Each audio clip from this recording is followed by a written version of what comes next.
Subscribe to knowledge gate bytes channel, जहां हम discuss करते हैं computer science related topics small videos में। चलिए सर, तो डिस्कशन स्टार्ट करते हैं डायरेक्टली चैप्टर नंबर 1 से। जैसे मैंने पहले आपको बताया, यहाँ पर मैं बात करूंगा the basic understanding of digital electronics.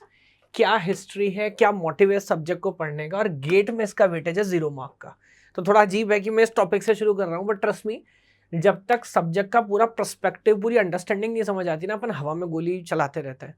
तो that should not be the case. तो पहले समझते हैं डिजिटल इलेक्ट्रॉनिक्स कहाँ से आया, हम क्या पढ़ेंगे, और एक तरह से जितने भी चारों पांचों चैप्टर हमारे हैं ना, उन सबका एक बहुत सिंपल सा केस स्टडी मैं यहाँ पर कराऊंगा। तो उसको स्किप बिल्कुल मत करना, सब में से सबसे इंपॉर्टेंट चैप्टर यही है। तो I directly go one by one, बातें इसमें कम फैलता हूँ। सबसे पहले बात करता हूँ इलेक्ट्रिकल इंजीनियरिंग की। देखो, इलेक्ट्रिकल इंजीनियरिंग से शुरू क्यों कर रहा हूँ, इसका बैकग्राउंड अभी आपको समझ आएगा। तो what is electrical engineering? Is a professional engineering discipline that generally deals with the study and application of electricity, electronics and electromagnetism and heavy voltage devices like transformers and motors। तो आमतौर पे first year में तो common subject मेरे को पता नहीं अभी पढ़ाते हैं कि नहीं, बट इवन हमारा जो कंप्यूटर साइंस ब्रांच है ना, जैसे आमतौर पर बोलते हैं this is not a core branch. Core branch कौन कौन से हैं? तो मैकेनिकल हो गया, सिविल हो गया, इलेक्ट्रिकल हो गया, ये सब कोर ब्रांचेज हैं। तो यहाँ पर हम ट्रांसफॉर्मर्स के साथ, मोटर्स के साथ, टर्बाइंस के साथ डील करते हैं। हाई वोल्टेज में है ना, लिखते हैं ना खतरा 11,000 वोल्ट, समथिंग लाइक दिस। तो बड़ी बड़ी वोल्टेजेस, इलेक्ट्रोमैग्नेटिज्म, इस तरह की चीजों के साथ जब डील करते हैं उसको बोलते हैं इलेक्ट्रिकल इंजीनियरिंग। अब मान के चलो 90s 20s में 30s में, है ना, उस समय तो इस तरह की चीज़ों पे हम काम कर रहे होते। धीरे धीरे समय के साथ हमने क्या समझा, सेमीकंडक्टर डिवाइसेस बनाने शुरू किए। वो डिवाइसेस बनाने शुरू किए जो लोअर वोल्टेजेस में डील करते हैं, 5 वोल्ट में, 10 वोल्ट में, जितने भी सर्किट्स और इन सब चीज़ों पे हम काम कर रहे होते हैं। एंड धीरे धीरे वी फिगर्ड इट आउट कि यार ये तो इतना इंपॉर्टेंट है और इसका एप्लीकेशन इतना शानदार है, तो इसको तो सेपरेट सब्जेक्ट बना के पढ़ना चाहिए। That is how electronics engineering come into picture. तो अब इलेक्ट्रॉनिक्स इंजीनियरिंग क्या है? It is an electrical engineering discipline. Actually parent branch तो इलेक्ट्रिकल ही है जहां से निकला, बट अभी हम इसको एज अ सेपरेट ब्रांच पढ़ रहे हैं। Where we work on low voltages devices जैसे semiconductor, transistor, diode, integrated circuit to design electronic circuit, VLSI design and blah blah blah. Yes, और आजकल मतलब रिलेटिवली जैसे ज़्यादातर सेमीकंडक्टर जो है वो चाइना में, ताइवान में हो रहा होता है, और आजकल आप देखते होंगे न्यूज़ में ना, सेमीकंडक्टर वॉर है। तो कौन कितना अच्छा ये छोटे इलेक्ट्रॉनिक डिवाइस में डील कर सकता है। मतलब इंडिया में प्रॉब्लम क्या है, इसका कोर इंडस्ट्री नहीं। इंडिया में क्या, दुनिया के ज़्यादातर देशों में नहीं है। तो ज़्यादातर देश, इवन यूएस भी है ना, इतना ज़्यादा मैच्योर नहीं है इसमें। तो कौन कितने अच्छे सेमीकंडक्टर बना सकता है, इन चीज़ों पे काम कर सकता है, वो बड़ा इंपॉर्टेंट है। तो इलेक्ट्रॉनिक्स क्या है, जब हम लोअर वोल्टेजेस के साथ डील करते हैं। अगर आप आगे सोचेंगे, अभी तो खैर मैं डिजिटल की तरफ चला जाऊंगा। कंप्यूटर साइंस क्या है? कंप्यूटर साइंस ब्रांच जो हमारी है वो इलेक्ट्रिकल इलेक्ट्रॉनिक्स का भी एक सब डिसिप्लिन है। बट अभी धीरे धीरे होता क्या है ना, चीज़ें इवॉल्व होती हैं समय के साथ। तो आप देखो मार्केट में कंप्यूटर साइंस जैसे सेपरेट ब्रांच है, आईटी ब्रांच है। अभी आप धीरे धीरे देखेंगे बहुत सारे college, universities even data science, artificial intelligence में इलेक्ट्रॉनिक इंजीनियरिंग पूरा ऑफर कर रहे हैं 4 साल का। उसमें अलग अलग करिकुलम बना लिया, सब्जेक्ट्स बना लिए। तो चीज़ें समय के साथ इवॉल्व होती हैं। मैं अभी इलेक्ट्रॉनिक्स तक रहता हूँ और इसको 2 पार्ट में डिवाइड करते हैं। जैसे आपने सुना होगा एनालॉग इलेक्ट्रॉनिक्स, डिजिटल। जो बच्चे इलेक्ट्रॉनिक्स ब्रांच वाले हैं वो तो ये सारे सब्जेक्ट्स डील में पढ़ते हैं, बट दोनों में क्या डिफरेंस है तो पहले समझते हैं what is analogue. So in analogue representation continuous values are used to denote information. Analog signal is defined as any physical quantity which varies continuously with respect to time। जैसे इस तरह के जो डिवाइसेस हमारे पास है, एम्पलीफायर, CRO, ECG एक्सेट्रा। तो ये आप देख सकते हैं इस तरह की मशीन्स आपने हॉस्पिटल, भगवान करे खैर सच में ना देखने को मौका मिले, मूवीज में और टीवी सीरियल्स में आपने देखी होंगी। तो एनालॉग में हम क्या करते हैं, एनालॉग सिस्टम्स क्या होते हैं, जहां पर हम कंटिन्यूस वैल्यू के ऊपर काम करते हैं। पुराने टाइम में जो रेडियो आया करते थे, आप डायल घुमाते थे। आज भी, अब तो क्या ज़्यादातर डिजिटल हो गया है ना, बट आपको किसी स्पेसिफिक पॉइंट पे रुकना पड़ेगा अगर आपको कंटिन्यूस परफेक्ट डेटा चाहिए। तो डेटा इस तरह से कंटिन्यूस वेव फॉर्म्स में हम रिप्रेजेंट करते हैं। रियल लाइफ में सब कुछ एनालॉग ही है। अभी जब मैं आपसे इस वीडियो के माध्यम से बात कर रहा हूँ, दो it's a recorded video, but मैं कुछ बोल रहा हूँ तो मेरे माउथ से और ये जो हमारा माइक्रोफोन है, यहाँ तक डेटा एनालॉग फॉर्म में, वेव फॉर्म में ट्रांसफर कर रहा है, but then somehow it is transmitting और converting this idea into digital. तो डिजिटल डिवाइसेस क्या, अब ये समझ लेते हैं। So the information denoted by finite sequence of discrete values और डिजिट्स। तो जैसा हम देखते हैं कंप्यूटर के अंदर ना, आप कंटिन्यूस इंफॉर्मेशन तो स्टोर कर नहीं सकते, तो उस इंफॉर्मेशन को मैं 0101 फॉर्मेट में कन्वर्ट करना पड़ता है ना। तो जो भी डिवाइसेस अब आप देख रहे हैं आजकल, ये डिजिटल वॉचेस है, थर्मोमीटर है, whatever device you take, मैं तो बोलता हूँ हम उस जनरेशन में है कि हमने एनालॉग को डिजिटल में कन्वर्ट होते देखा है। वेट मशीन, अगर आपको याद हो, पहले आप डायल वाली यूज़ किया करते थे, आजकल डिजिटल हो गई है। थर्मोमीटर डिजिटल हो गए हैं, बीपी की मशीन, शुगर की मशीन, सब चीज़ें डिजिटल हो गई है ना। पहले सब एनालॉग हुआ करता था। क्यों? क्योंकि कंप्यूटर साइंस या डिजिटल डिवाइसेस बढ़ रहे हैं। सो वही मैं एग्जांपल यहाँ पे लिख रहा हूँ। सो डिजिटल सिग्नल से defined in any physical quantity having discrete values, जहाँ डिस्क्रीट वैल्यू में रिप्रेजेंट करें। Early digital computer was use for numeric calculation. अब ये भी समझा देता हूँ 1 मिनट के लिए। डिजिटल ये शब्द कहाँ से आया? इसका बाइनरी से कोई लेना देना नहीं है।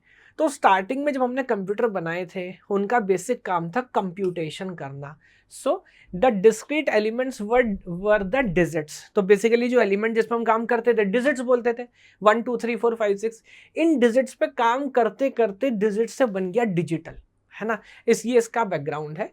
तो यहाँ पर हम काम करेंगे डिजिटल सिस्टम की। तो अब जरा एक बार कंक्लूजन समझ लीजिए। क्या विद टाइम आप देख रहे हैं मार्केट में डिजिटल डिवाइसेस की डिमांड बढ़ती जा रही है ना। सेमीकंडक्टर वॉर हो रही है, कौन कितने अच्छे डिजिटल डिवाइसेस बना सकता है। और जिसके बाद अब जैसे आप देख रहे हैं आजकल फ्यूचर है एआई का, इन सब चीज़ों का, तो हमारा जो डिपेंडेंसी है वो डिजिटल सिस्टम से बढ़ता जा रहा है।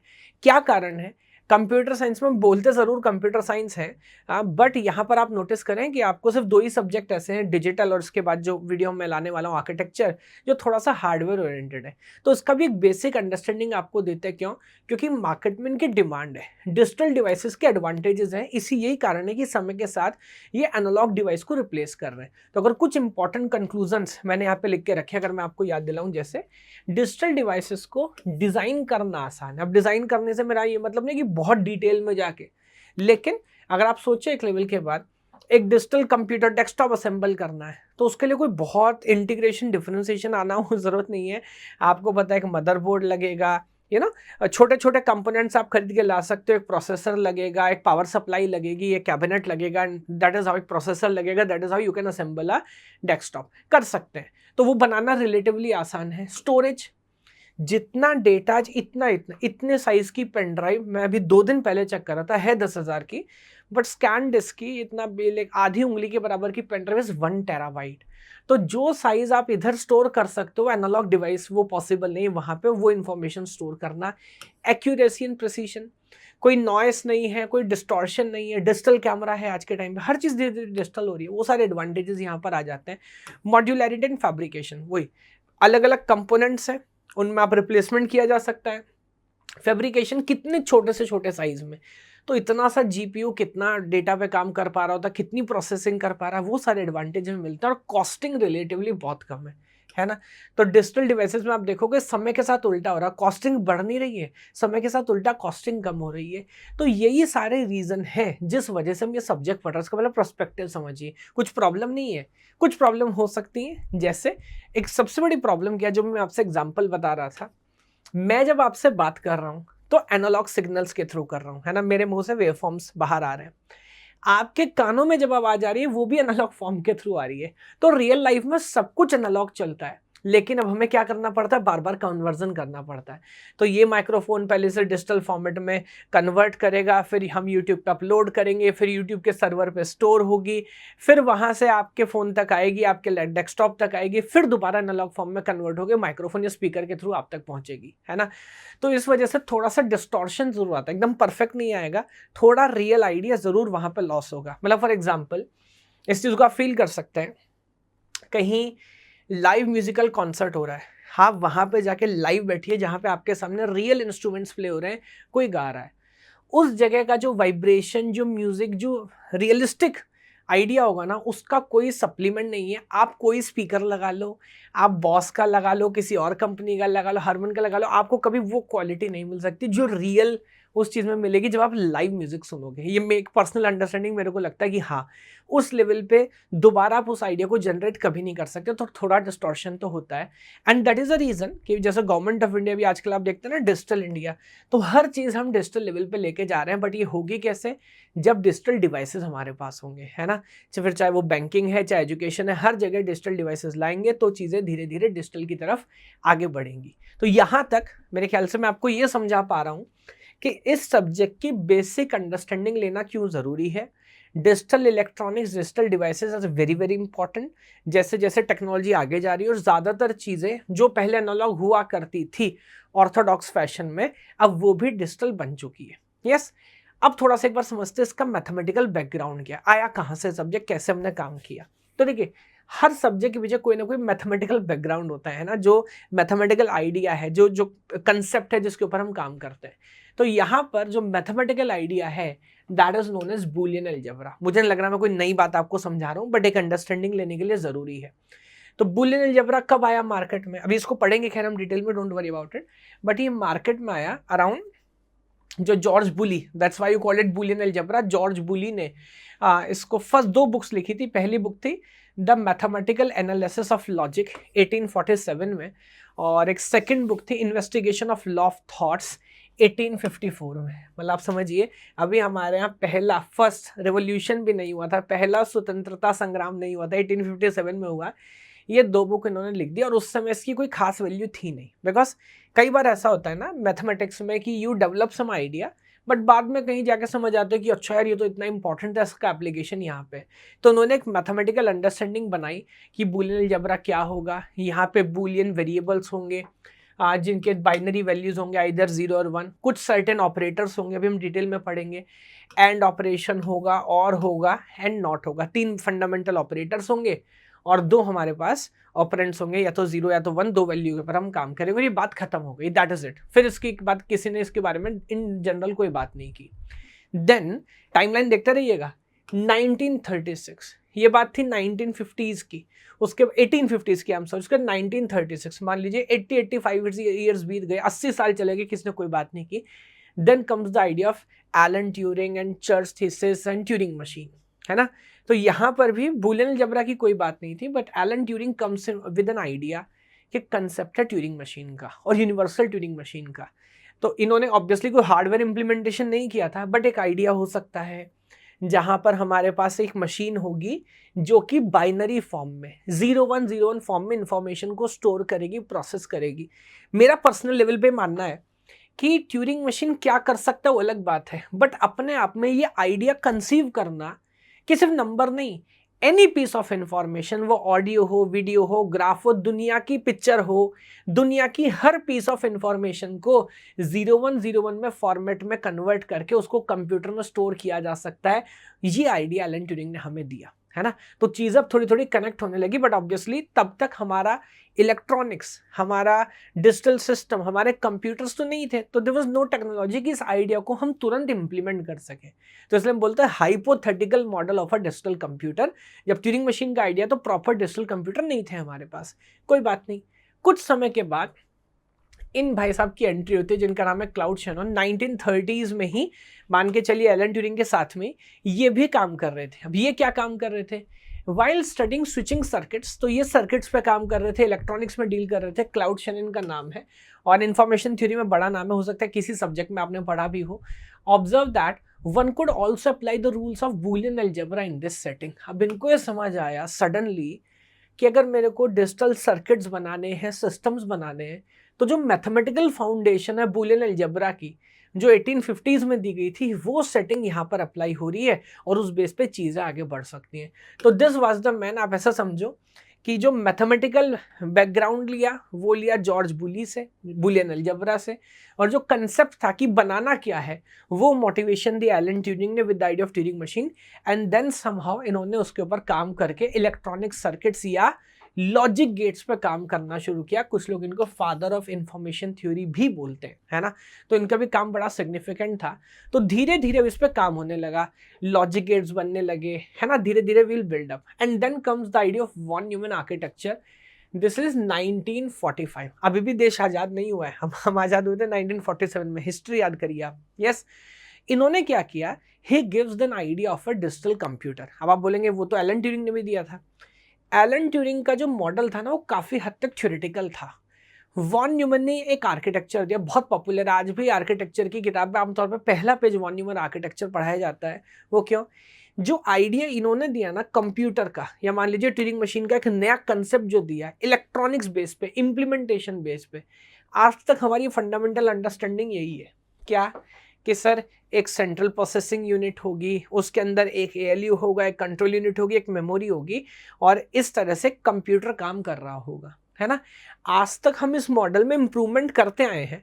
हमने पहले से बेहतर एएलयू बनाए, अच्छे मेमोरी यूनिट बनाए, कंट्रोल यूनिट्स बनाए, बट फंडामेंटल अंडरस्टैंडिंग यही है। एंड दैट इज हाउ इसके बाद इस आइडिया के ऊपर हम काम करते गए। इन्होंने वैसे और भी बहुत सारे काम किए हैं, जैसे मर्ज सॉर्ट का नाम आपने सुना होगा, तो मर्ज सॉर्ट भी वॉन न्यूमन ने ही दिया था। तो ये इसका बैकग्राउंड है ना। तो अब ये पूरी हिस्ट्री आपने थोड़ा सा कॉन्टेक्स्ट समझा, ये सब्जेक्ट पढ़ने में दिमाग खुलता है। Boolean algebra, then Alan Turing, then Claude Shannon, then von Neumann, है ना। ये पूरी एक स्टोरी कंप्लीट हुई, और फिर तो हम समय के साथ इसके ऊपर इंप्रूवमेंट करते गए, काम करते गए। वो एंटायरली एक डिफरेंट स्टोरी है। नाउ अब हम क्या करने वाले हैं इस चैप्टर के अंदर, तो थोड़ा सा मैंने आपको हिस्टोरिकल पर्सपेक्टिव दिया, डिजिटल डिवाइसेस कितने इंपॉर्टेंट है, कैसे हम उनके ऊपर काम कर रहे हैं वो समझा। ये एक छोटा सा केस स्टडी मैं कराता हूँ हमेशा डिजिटल स्टार्ट करते हुए। इसका इंपॉर्टेंस बहुत ज़्यादा है, क्यों आपको समझाऊंगा। हम एक छोटा सा डिजिटल डिवाइस बनाने वाले हैं, अभी वीडियो शुरू ही हुई है, बट ये काम हम स्टार्टिंग में ही करेंगे। ये करते हुए अभी मत समझिएगा ये मेरे को समझ क्यों नहीं आया, ये के मैप कैसे बना, ये एक्सप्रेशन कैसे बना, लेट इट बी। लेकिन मैं बेसिकली आपको समझा रहा हूँ कि अलग अलग चैप्टर्स में आगे हम क्या काम करने वाले हैं, एक्सप्रेशंस क्या होते हैं, के मैप्स क्या होते हैं, उनको ऑप्टिमाइज कैसे करते हैं, उनको हार्डवेयर में इंप्लीमेंट कैसे करते हैं, कॉम्बिनेशनल सर्किट्स क्या होते हैं, सीक्वेंशियल सर्किट्स क्या होते हैं, उन सब का एक बेसिक बैकग्राउंड आपको समझ आ जाएगा। तो एक छोटा सा प्रॉब्लम समझिए, केस स्टडी कर रहे हैं, क्या प्रॉब्लम है पढ़ें। Design a digital system for a car manufacturing company where we want to design a warning signal of a car. तो एक कार के लिए हमें warning signal बनाना है। There can be 3 inputs: light of the car, day or night, और ignition on off। तो basically एक बार बहुत छोटा सा सिंपल केस बना रहा हूँ। आजकल आप देखते हैं गाड़ियाँ भी आधी कंप्यूटर बन गई हैं, और सीट बेल्ट नहीं लगाओगे तो वार्निंग आती है, लाइट ऑन रह गई, मान लीजिए बाहर जा रहे तो वार्निंग आ जाती है, गेट आपने देखा होगा सही से डोर बंद नहीं करोगे तो वार्निंग आती है। तो हम एक छोटा सा मॉडल बना रहे हैं जहाँ पे 3 इनपुट सिर्फ होने वाले हैं। लाइट से बेसिकली मेरा मतलब गाड़ी की हेडलाइट से है ना, वो ऑन है या ऑफ है। अब क्योंकि हम डिजिटल में तो 2 ही केस हो सकते हैं सर, या तो 0 होगा तो 1 होगा, तीसरा केस हो नहीं सकता।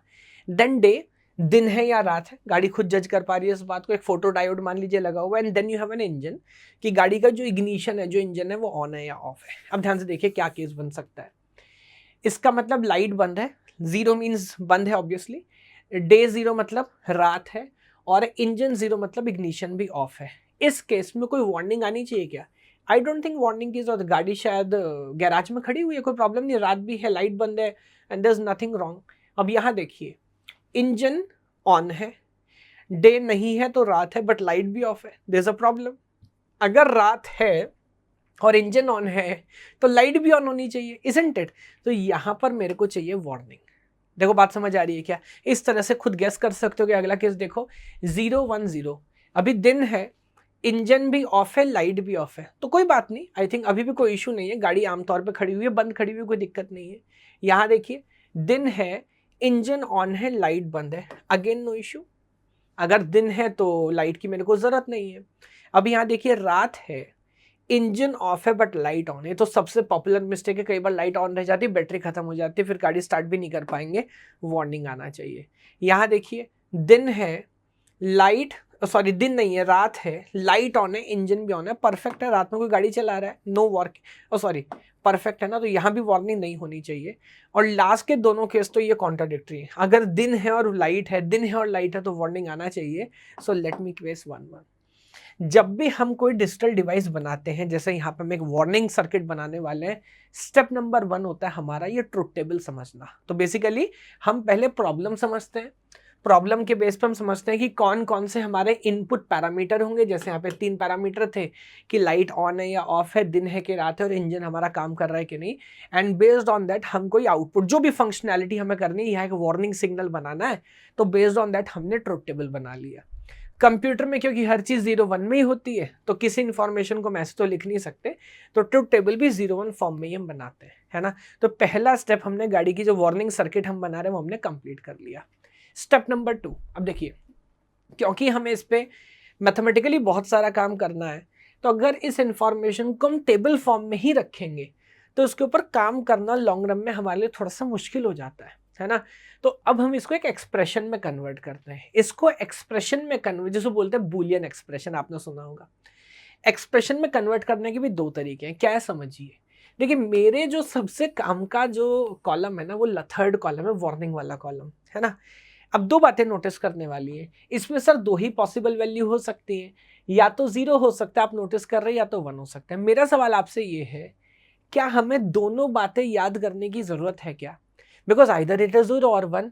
मतलब अगर मैं सिर्फ ये याद कर लूं कि कहां कहां पे 0 है, या मैं सिर्फ ये याद कर लूं कि कहां कहां पे 1 है, तो भी मेरा काम चल जाएगा क्या? चल तो जाएगा। बिकॉज अगर आप सिर्फ 0 याद कर लोगे तो जहां 0 नहीं है वहां 1 ही होगा। अगर आप सिर्फ 1 याद कर लोगे तो जहां 1 नहीं है वहां 0 होगा। तो एक भी याद करेंगे तो काम चल जाएगा। कौन सा याद करूं? अब 0-1 में मेरा कोई रिश्तेदार तो है नहीं, और कोई एक याद करूंगा तो हो सकता है दूसरा बुरा मान जाए। तो दोनों के आइडिया रख लेते हैं। एक आइडिया जिसे हम बोलते हैं SOP, सम ऑफ प्रोडक्ट, आपने सुना होगा। वो तरीका है 1 की पोजीशन याद रखने का। अब इसकी टेक्निकलिटी छोड़ दीजिएगा, बाद में डिटेल में भी पढ़ना ही हमें आगे। सो ये तो छोटा सा केस स्टडी कर रहे हैं, तो लुक एट दिस 1, 4, 6 एंड 7। ये मैं डेसिमल वैल्यू के हिसाब से बात कर रहा हूँ। 1, 2, 3, 4, 5, 6 एंड 7। Look at this 1, 4, 6, 7। जरा पोजीशन देखो 1, 4, 6, 7 की। तो 1 पे, 4 पे, 6 पर और 7 पे, इन 4 जगह 1 है। तो हमने सिर्फ ये बात याद कर ली। या एक होता है POS, प्रोडक्ट ऑफ सम, वो किसको याद रखता है? 0 को। जरा देखो 0 की पोजीशन क्या है, तो 0 and then 2 and then 3 and then 5। There you see 0, 2, 3, 5। अब ये किसकी पोजीशन है सर? ये पोजीशन याद कर ली 0 की। मैं दोबारा याद दिला रहा हूँ, क्या इन दोनों का इंफॉर्मेशन कंटेंट सेम है क्या? सर बिल्कुल सेम है, बिल्कुल सेम है। आप चाहे 1 की पोजीशन याद कर लो या 0 की, मेरा काम चल जाएगा।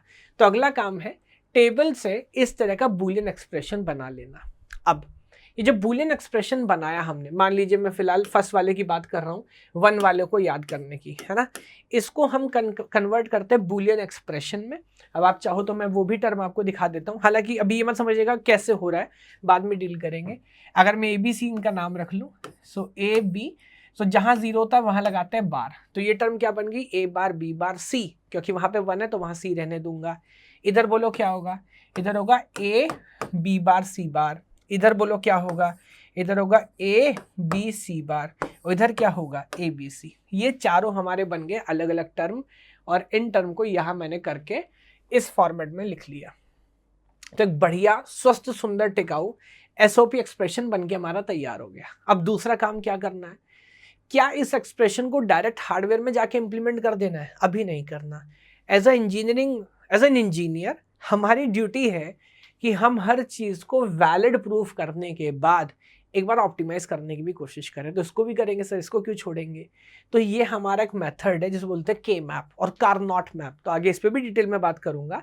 फिलहाल जरा कारनॉट मैप में भरते हैं कौन कौन सी पोजीशन हमारे पास थी।